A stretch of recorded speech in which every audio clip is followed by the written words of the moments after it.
అలసిన వానికి ఊరడించు మాటలు. సహోదరుడు భక్తి సింగ్ గారి పరిచర్య నుండి సేకరించిన అనుదిన ధ్యానములు. మే 23. అపోస్తలులు మా విశ్వాసము వృద్ధి పొందించుమని ప్రభుతో చెప్పిరి. లూకా 17:5. యెరికో యొక్క పతన చరిత్ర తెలుపుటకు ముందు ఇశ్రాయేలీలు దేవుని యందు ఆయన వాక్యముల యందు విశ్వాసముంచుట ద్వారా విజయం పొందగలమని నిరూపించుతున్నారు. ఇశ్రాయేలీలు కనానులోనికి ప్రవేశించక ముందు వారు స్వాధీనం చేసుకొనిన మొదటి పట్టణం యెరికో. ఆ సమయంలో ఆ పట్టణమునకు బలమైన ప్రాకారములు గలవు. దేవుడు తన ప్రజలతో దినమునకు ఒక పర్యాయము ఆ పట్టణము చుట్టూ తిరగవలననియు, ఇట్లు 6 దినములు ఒక పర్యాయము తిరిగిన తర్వాత 7వ దినమున 7 పర్యాయములు తిరగవలనని చెప్పెను. యెరికో ప్రజలు తమ పట్టణ ద్వారములను మూసివేసిరి. ఇశ్రాయేలీలు పట్టణము చుట్టూ తిరుగుచుండగా బహుశా వారు అపహసించి ఉండవచ్చును. ఇంత బలమైన గోడలను ఎట్లు పడగొట్టగలరని ఆశ్చర్యపడి ఉండవచ్చును. యాజకులు బూరలు ఊదుచుండగా, జనులు ఆర్భాటముగా కేకలు వేయుచుండగా ఆ పట్టణ ప్రాకారములు కూలుననియు, జనులు తమ ఎదుటికి చక్కగా ఎక్కి పట్టణమును పట్టుకొందురనియు దేవుడు వాగ్దానం చేసెను. నా మట్టుకు నేను భూకంపము వలన పట్టణపు గోడలు కూలుట చూస్తిని. అవి కుప్పగా కూలినవి, కానీ సమముగా చదునుగా కాదు. కానీ ప్రభు చెప్పిన విధముగా 3400 సంవత్సరముల తరువాత జరిగిన త్రవ్వకములలో ఆ యెరికో గోడలు సమముగా కూలినవని తెలియచున్నది. ఇది విశ్వాసం యొక్క విజయం. మొదటి దినముననే గోడలు కూలినట్లు దేవుడు చేయవచ్చును.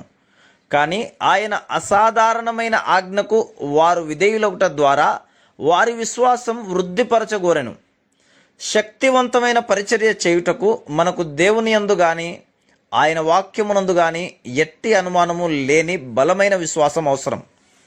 అదేవిధంగా దేవుడు మనలను అనేకమైన పరిస్థితుల ద్వారా, తీవ్రమైన వేదనల ద్వారా తీసుకొని వెళ్ళి ఆయన వాక్యమును మనము రుజువుపరచవలననియు, సజీవమైన బలమైన విశ్వాసముతో ఎదగవలననియు కోరును. అబ్రహాము తన భార్య అయిన శారా ద్వారా తాను కుమారుని పొందుదునను వాగ్దానమును నిజముగా నమ్ముటకు 25 సంవత్సరములు పట్టెను. ఆరంభములో అతడు తన స్వదేశమును, తన తండ్రి ఇంటిని విడిచిపెట్టుటలో విధేయత చూపెను. అటువంటి త్యాగం చేసిన తర్వాత కూడా కుమారుని విషయములో దేవుడు తన వాగ్దానమును ఎట్లు నెరవేర్చునని అనుమానించెను. తన దాసి అయిన హాగరుతో పొమ్మనిన శారా సలహా విని అపనమ్మకముతో పెద్ద పొరపాటు చేసెను. దాని ఫలితంగా అందరికీ చాలా నిరాశ, కష్టము కలిగింది. అబ్రహాము యొక్క 25 సంవత్సరముల పరీక్షా సమయం దేవుని ఉద్దేశంలో ఉన్నది. దేవుని వాక్యమునందు విశ్వాసము లేకుండా మనం ఆయనను సేవించలేము. మన మానవ బలహీనతలు, హద్దుబాటులు, పరీక్షలు, శోధనలు, పేదరికం వైపు చూచిన ఎడల మన జీవితంలో దేవుని వాక్యం నెరవేరుట అన్నది అసాధ్యము అనిపించును. కానీ మనం దేవుని యందు ఆయన వాక్యమునందు విశ్వాసముంచిన ఎడల ఆయన మనకు విజయమునిచ్చి వాగ్దానమును నెరవేర్చును. నా విశ్వాసమును బలపరచుటకు 5 సంవత్సరములు ఆయన చాలా అసాధ్యమైన పరిస్థితుల ద్వారా నన్ను తీసుకొని వెళ్ళినందుకు నేను దేవునికి కృతజ్ఞతలు చెల్లించుచున్నాను.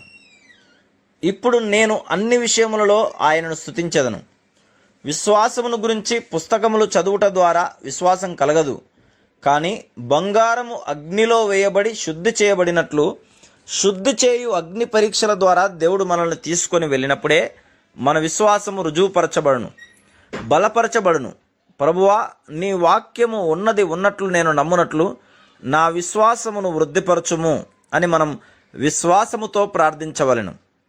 మనం సనుగులు మాని దేవుడు మనకు ఏమి చెప్పుచున్నాడో వినినేడలా మనము శక్తితో, అధికారముతో దేవుని వాక్యమును బోధించగలము. Praise the lord.